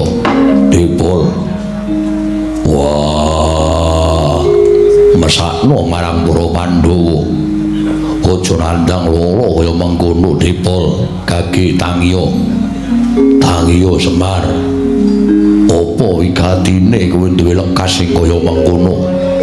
Yen pancen kowe darbe panggayuh kowe darbe pepinginan matura Pandhawa ora bakal wegah mujudake pepinginaning Semar Badranaya ya pamonging para Pandhawa. Ngenten iki Ndara. Bendina nggih ngenten iki mboten maem mboten ngombe ming kecap-ketip awake panas. Wingi kula tes pen goblok kuwi lho sing nggo ngetes anget iki lho. Ayo ming dites ngono wae, dites suhu badan ora nggo pen ora. Wingi kula tes niku ngantos 50 gangsal derajat. Panase ra jamak-jamak awake. Mesake Ndara. Mbok nggih pripun carane digolekke tamba napa ta napa? Wingipun kula blenderke pace nggih mboten suda. Mboten diunjuk malah ming diambu tok. Terus tutuke mingkem mboten purun ngunjuk. Napa-napa pun kula golekke wortel nggih pun kula blender. Wingipun kula deploke indel wedhus nggih mboten. Kula omong sing apik to, Kang. Tangan kok dilebokke cangkem ora. Aku ki ngomong senengane bapak ki lara tenan. Kakang Semar aja kaya bocah cilik Kakang. Arjuna ngerti sejatine apa ing katindake Kakang Badranaya sayekti Kakang darbe panjaluk Kakang darbe pepinginan nanging mung ora kepareng kawedaring pangandikan Kakang Badranaya. Semare koten prayetna samurires eka balik titiyani gandayani tresna purnama sasi gilar-gilaraning latar milang lintang Bima Sekti Kang Pranyata Kyai Nayantaka tan saged pinisah kelawan panengahing Pandhawa Raden Arjuna dupi midhanget aturipun ingkang Badranaya Sang Arjuna dadi wuwuh kekuatan iki ora Semar Badranaya mila sigra nalika semanten wungu saenipun Indra kagiat kadra kasang-sangganing para Panakawan wau. Semare konten prayetna semuriris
padang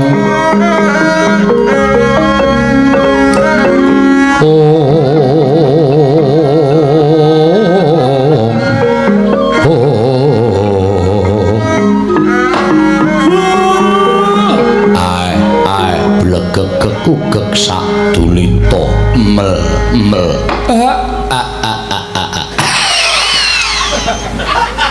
wah kompresore terus jeblok bareng marsul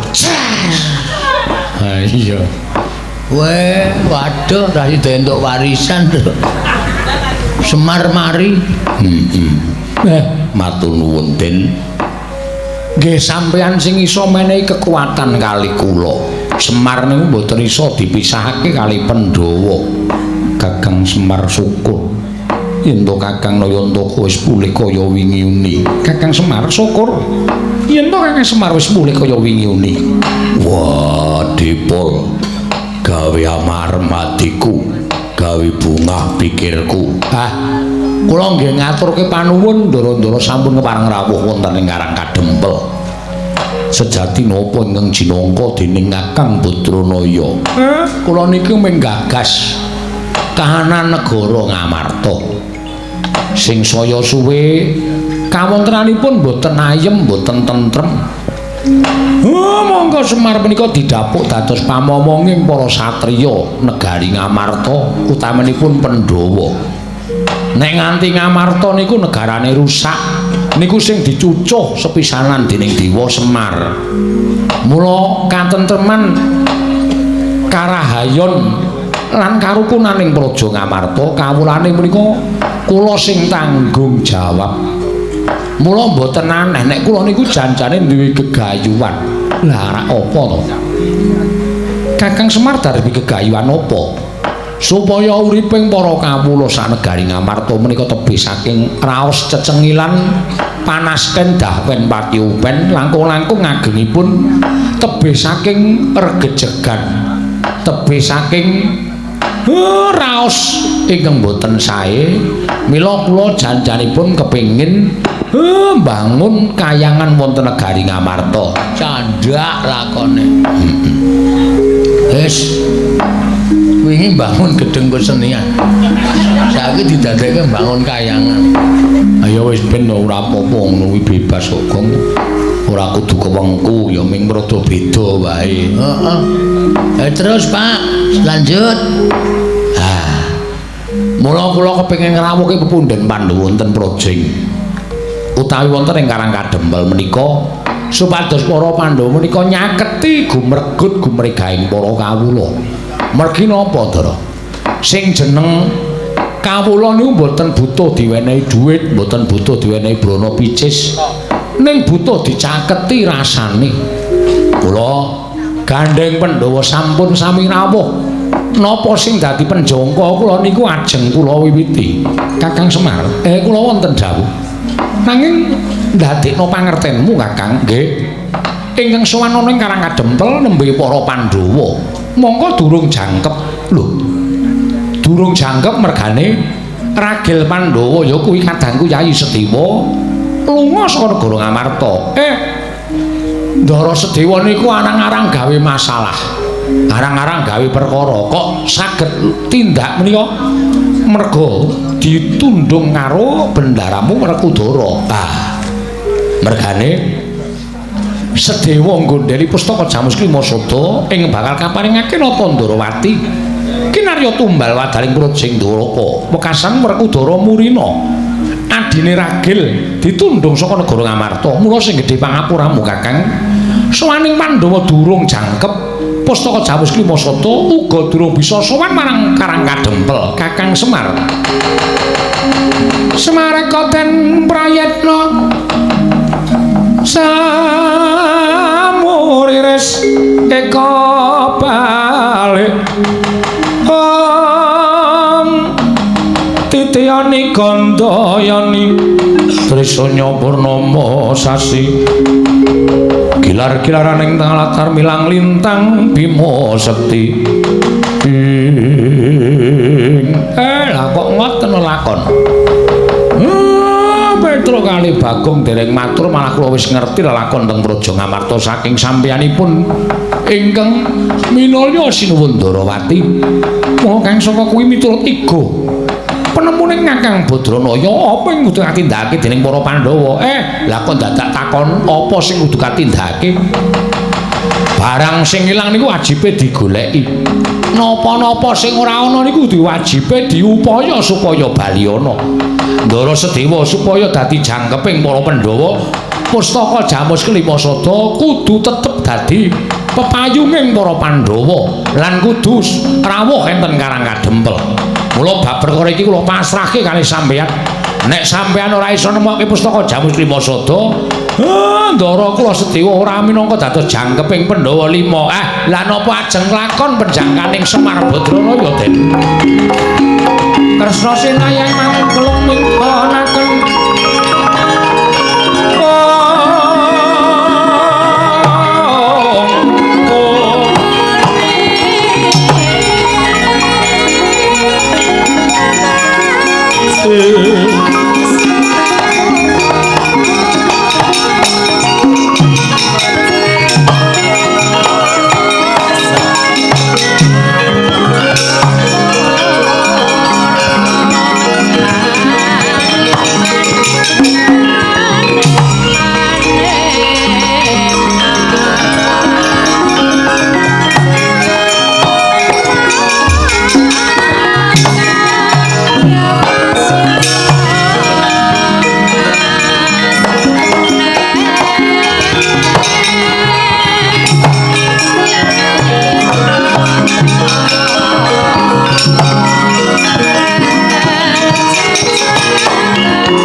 Somyo ngambrangan kadikaronaning kaswase dosang gondo astrat mojo lengleng lalu mangulati toro ora sambut tambuhi kekarepaning Semar Badranaya sayekti siadi wis gamblang. Yo aku wis ngerti gegayaning Kakang Semar ingkang bakal mraja ke arah negara Ngamarta sarana mbangun kayiwangan tegese mbangun marang jiwa lahir lan batining para kawula.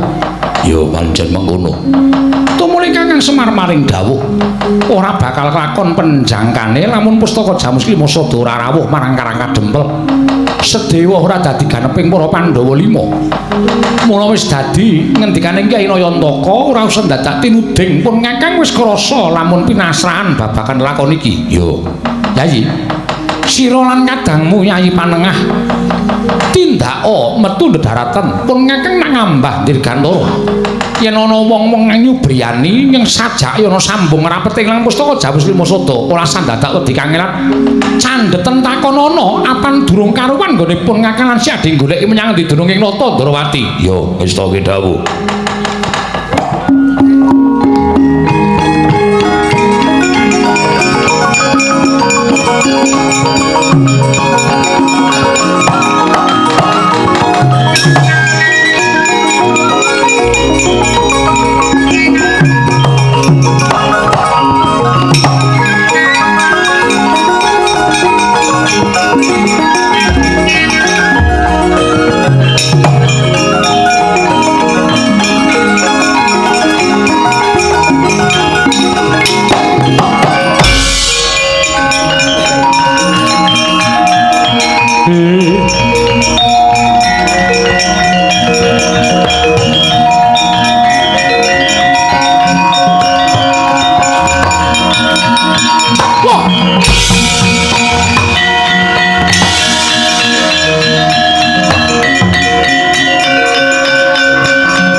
ngayamono ya jagat mangstu Krawayap loro jagat. Wah, aja nganti kleru. Aja nganti aku mbelani Kresna ingkang dudu saknyatane. Dimas waspadakno iki pun Kakang. Yo. Aku ngerti.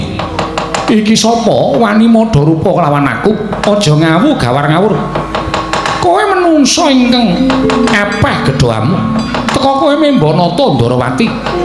Kowe nyidra pustaka Jamus Klima Sada nganti gawe geger kana negara Ngamarta. Ayo. Aja mati tanpa aran. Kowe ngaku kowe sapa? Nata Ndarawati Prabu Sri Bathara Kresna. Aku Nata Ndarawati, aku ing lenggah dampar Prabuning Dwaraka. Aja ngawu gawar ngawur. Kowe aja ngaku Ratu Ndarawati Werkudara iki menungsane sing nyolong pustaka Jamus Klima Sada.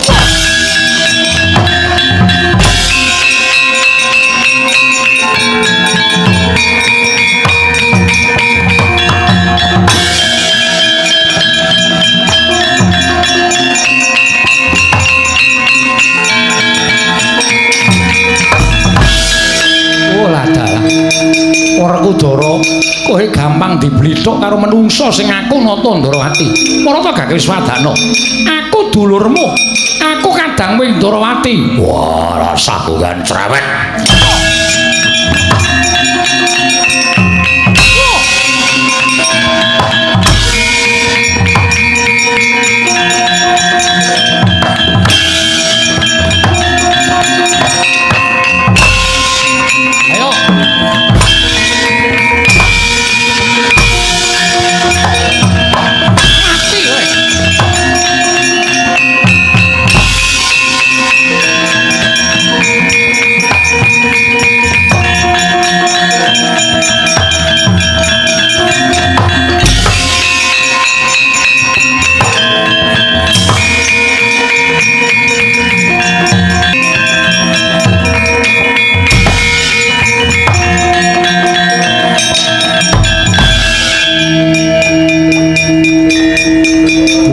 persis tenan kok. Gong, iki apa sing nyolong pustaka Jamus Lima Sada? Wah, iki sing nyolong dompetku. Wus. Ora ngerti karo kowe sapa kok nyolong. Wah, kenane palsu iki. Karo aku kok ora tepung. Padahal aku ki wong sapa wae ngerti ro Bagong kok dadi ora tepung karo aku. Kowe kere-kere ora minggat pateni. Wah.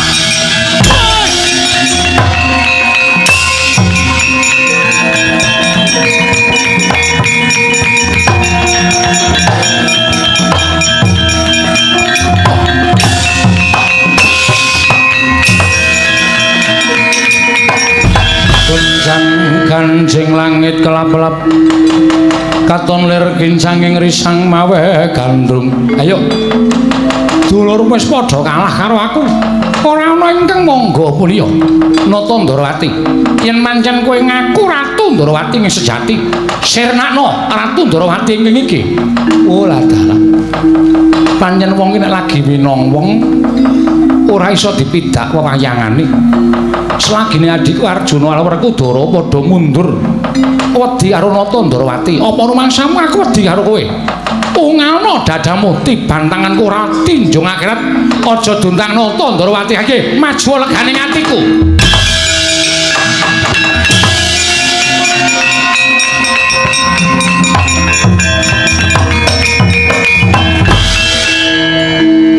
Sinuwun Kresna iku ora pisan ora pindho ngono kae. Tantangan rame-rame kok mati dening aku klepat lunga. Jebul Sinuwun Ndarawati iki pancen rawani perang tenan. Iki sapa ta iki? Lho. Sampeyan kok ora tepung kalih kula? Kula niku sesuk mirokke jarik sampeyan. Kok ora tepung kalih kula niku pripun? Lho, iki Petruk. Ah, kene ora. Aku Nata Ndarawati ngeten mawon. Sampeyan kula akoni Nata Ndarawati ning nek purun maringi sedekah kalih kula. Karepmu piye? Gandeng sampeyan mboten gadah pengikut. Ndara Janaka, Ndara Werkudara kabeh do percaya nek Sinuwun Ndarawati sing nika sing asli, kula nderek sampeyan ning sampeyan bayar kula per jam 60.000. Kene ajeng napa-napa tambah. Nggih.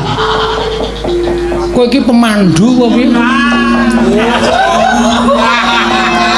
Per jam kok semono.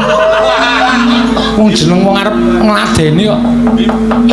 Kowe le nawak yo sak penake dhewe. Ora gelem ya wis, ora arep ngaku nata Ndarawati lho.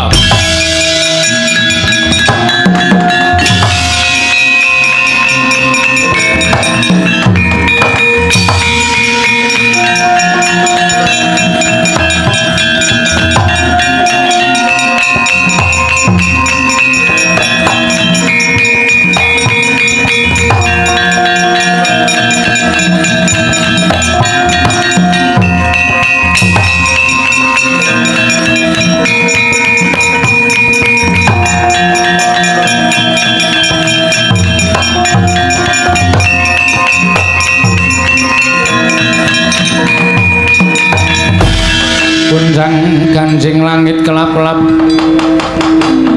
lir kincanging risang mawe gandrum lho suwene aku mlayu saka ing Mahabharatan nasak telenging Wanawasa iki ana pandhita wangune pandhita ing mapan ana ing telenging alas iki sapa ditepungake wae aku Brahmana kleyang ngabur kangenan mendung ke barat ning ngendi tibane ya kono papan dunungku aku Begawan Dewa Kusuma Begawan Dewa Kusuma iya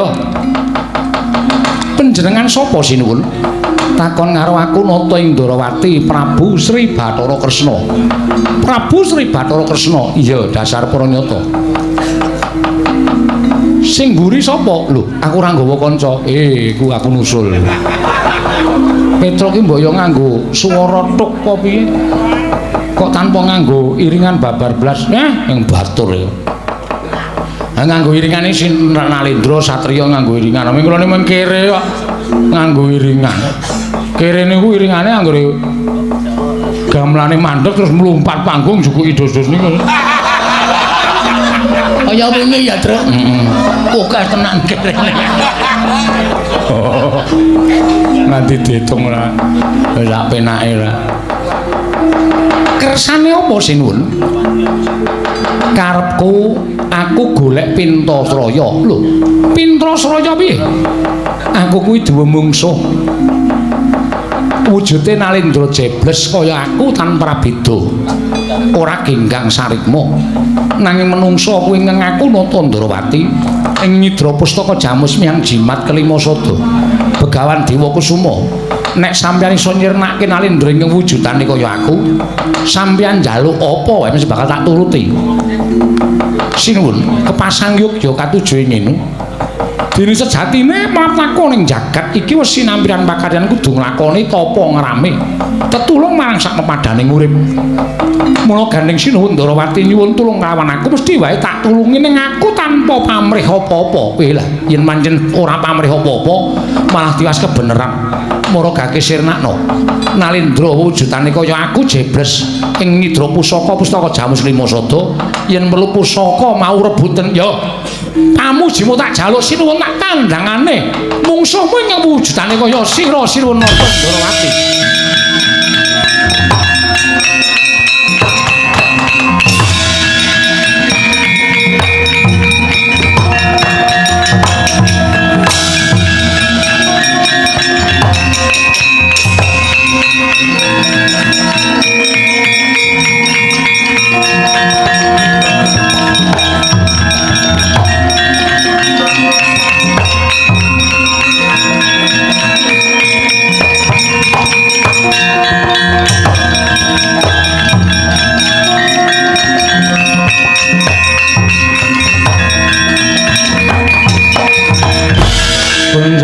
Kanjeng langit kelap-kelap aton lir kincanging risang mawe gandrung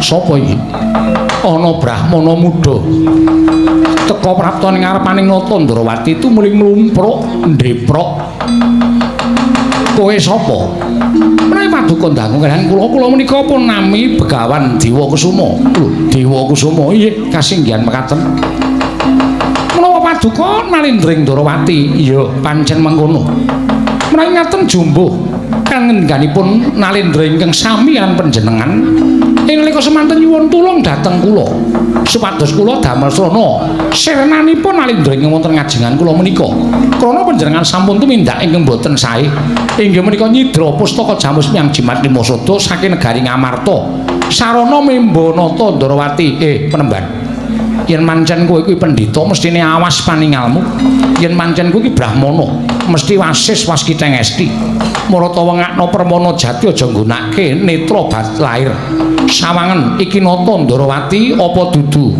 menawi saking penyawang kula panjenengan menika mboten wujudipun titah semantah kanthi permana jati sampun saged nyebataken bilih paduka menika tumbak para welang payung tunggul naga sarengan pustaka Jamus Miang Jimat Limasada.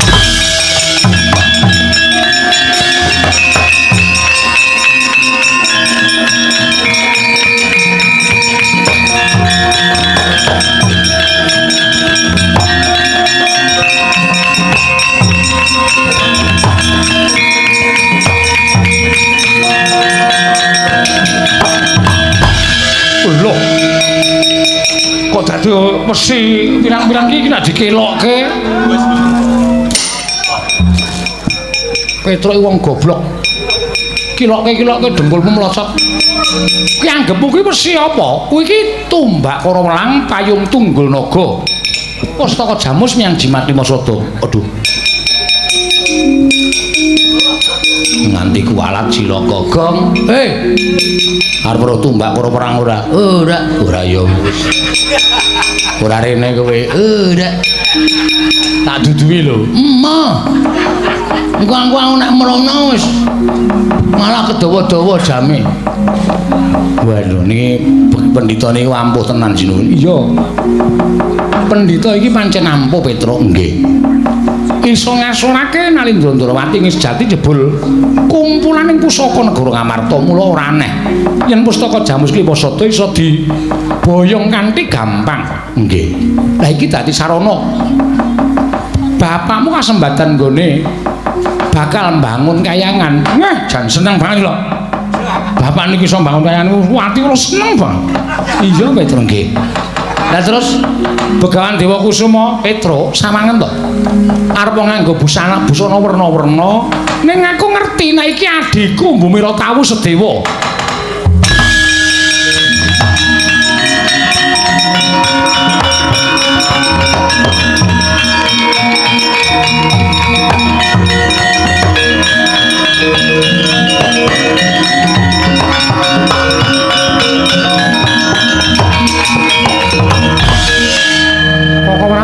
terang sembah bekti kula kunjuk iya tak tampa pengestrinipun Kakang Manana kula pundi nggo jimat Petro nun pusaka kuwi gawanan ning Karang Kadempel nyembah sik ping 3 ndak kuwalat nggih pusaka ora baen-baen pusaka kuwi kedadian saka menungsa kedadian saka Nalendra ingkang digdaya mula panggraitane tan prabeda kaya menungsa nek kowe ora nyembah nek nganti pusaka kuwi engko nesu tumbak kuwi iso temancep ning dadamu dhewe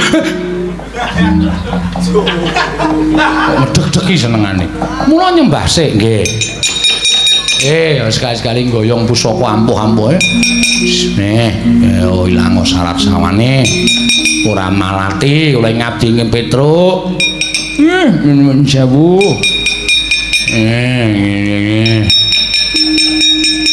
Gong ora ngajang-ajang lu iki gak liwat. Ku tak tendang kowe. Apa ta? Ya. Tampil kowe ora. Sedewa iya wonten maring adawuh. Ora usah duwe rasa serik kelawan kadangmu Njodipati sayekti. Kadangmu nunggul pawenang Werkudara wis ndodho kelawan kelumputan. Nggih, mboten dados menapa ora Bu. Nyatanipun menika dados pangasah pangungkaling jiwa ingkang rayipun Sedewa. Malah kula remen dene kula ingkang saged ambabar lelampahan calim pustaka Jamus Limasada tuwin saged ngaturaken sinten sejatosipun Nata Ndarawati ingkang memba utawi wujudipun ingkang wantun memba Nata Ndarawati tumunten wantun lembat pustaka Jamus Limasada. Iya, ayo ning Karang Kadempel monggo kula dherekaken kula Prabu.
Semar kula kahanan Ngamarta wis padhang ing nyidra pustaka Jamus Lima Sada wujuding nata ndaraing kedadian saka tumbak kara welang payung tunggul naga. Wah, pancen yo aneh-aneh bae.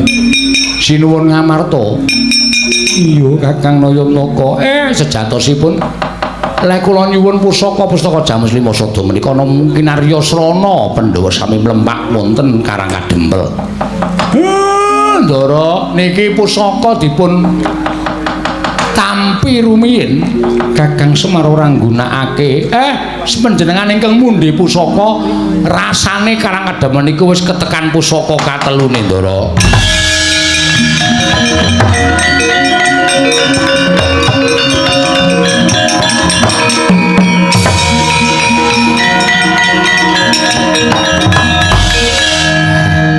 Kanthi mekaten sejatosipun ndara-ndara kula Pandhawa niku ngajak kula kanthi nyaketi gumreguting para kawula.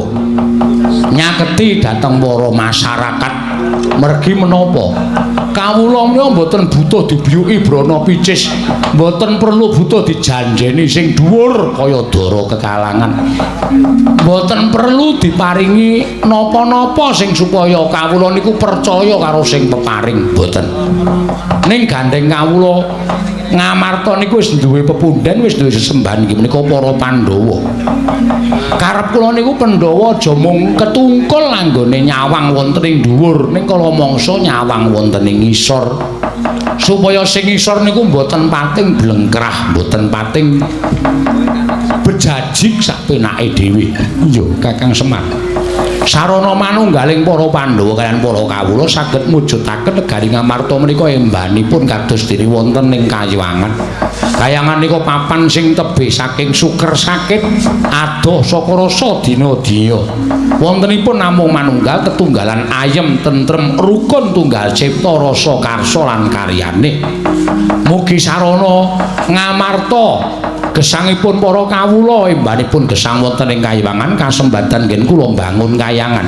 Wekasan para kawula ayem, ayom, tentrem, manunggal tetunggalan mujudaken praja ingkang gemah aripah loh jinawi adil warata tias bagya mulya ndara.